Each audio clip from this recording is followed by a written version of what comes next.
Halo teman-teman semua, pada saat ini kita akan membahas soal A30 yang diujikan pada Juni 2021 dan kita mulai dari nomor 1, di mana soalnya dikatakan bahwa masalah dasar pada perekonomian adalah, ya jadi itu yang ditanyakan. Nah sebenarnya jawaban yang tersedia itu hanya 3 opsi, yaitu opsi A, B, dan C.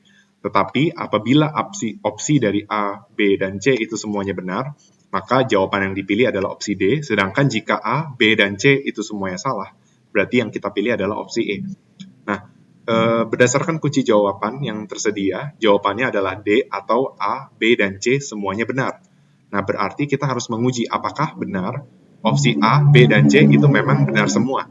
Atau bagaimana kalau ternyata ketiganya itu salah, atau yang benar itu hanya 2 dari 3 yang tersedia. Nah, maka sebenarnya perlu diketahui juga ya bahwa 3 jawaban ini bukanlah jawaban dari teoritisnya. Karena kalau secara teoritis masalah dasar dalam perekonomian itu ada 3, ya, yaitu what atau apa yang akan diproduksi, lalu yang ke B for how, ya bagaimana cara memproduksi barang tersebut atau jasa tersebut, lalu yang terakhir yang ketiga adalah for whom. Jadi untuk siapa barang dan jasa tersebut diproduksi.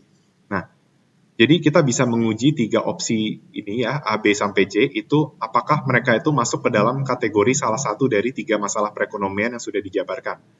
Seperti itu. Nah, yang pertama ya opsi A, ya dikatakan bahwa ketidakseimbangan antara kebutuhan masyarakat dan faktor produksi yang tersedia dalam masyarakat. Nah, bicara tentang ketidakseimbangan antara demand dan supply itu berarti menunjukkan bahwa pasar tidak beroperasi pada saat kondisi equilibrium, ya. Kalau saat equilibrium, berarti kan kuantitas yang diminta itu sama dengan kuantitas yang ditawarkan. Ini adalah letak keseimbangannya. Dan pada saat yang bersamaan juga, harga yang diminta sama dengan harga yang ditawarkan. Jadi pasarnya beroperasi pada saat keseimbangan, P-equilibrium dan Q-equilibrium.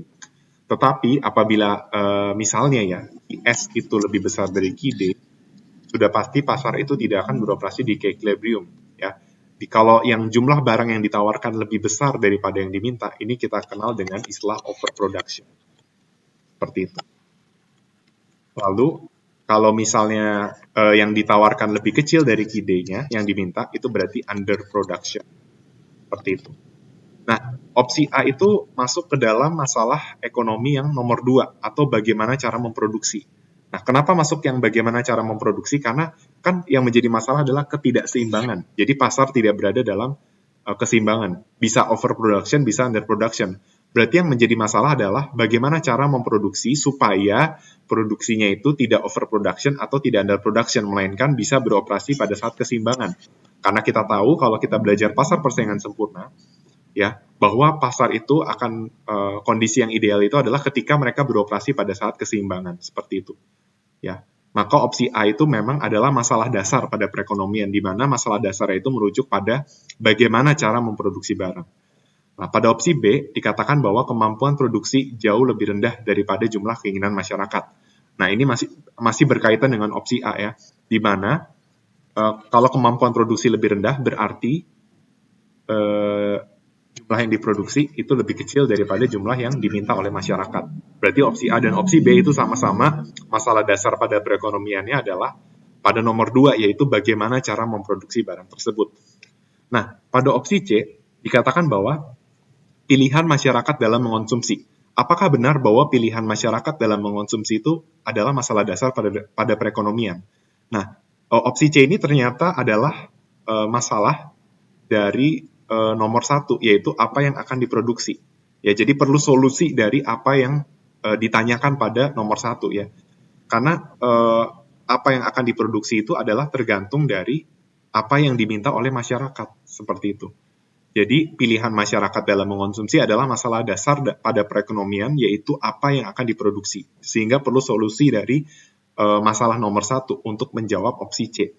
Maka dengan demikian, opsi A, B, dan C itu semuanya benar. Terbukti bahwa mereka adalah masalah dasar pada perekonomian. Jadi sekali lagi, meskipun masalah dasar pada perekonomian itu adalah 3 hal ini, bukan berarti nanti di soal jawabannya harus 3 hal ini, tetapi bisa jadi jawaban yang tersedia itu adalah dalam contoh kasus atau contoh konkret dari dari pertanyaan yang bisa muncul dari tiga masalah perekonomian ini. Oke, semoga penjelasan nomor 1 masih bisa dipahami dengan jelas.